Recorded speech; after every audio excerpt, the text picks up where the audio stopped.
సిరిదా వచ్చిన వచ్చును సరసంబుగ నారికేళ సలిలము భంగిన్ సిరిదా పోయిన పోవును కరిమ్రింగిన వెలగపండు కరిణిని సుమతి.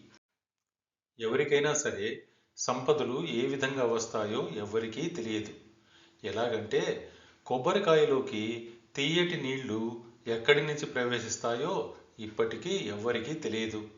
ధనం అదే విధంగా వస్తుంది.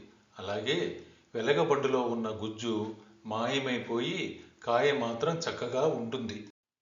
బయట నుంచి చూస్తే అది గుజ్జు నిండిన కాయలాగే ఉంటుంది.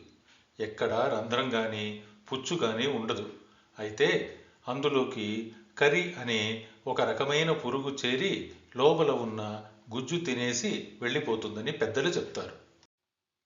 కరి అనే ఒక రకమైన వ్యాధి వచ్చినప్పుడు లోపల గుజ్జు పోతుందని మరికొందరు చెప్తారు. ఏది ఏమైనా వెలగపండులో ఉన్న గుజ్జు మాత్రం పూర్తిగా ఖాళీ అయిపోతుంది.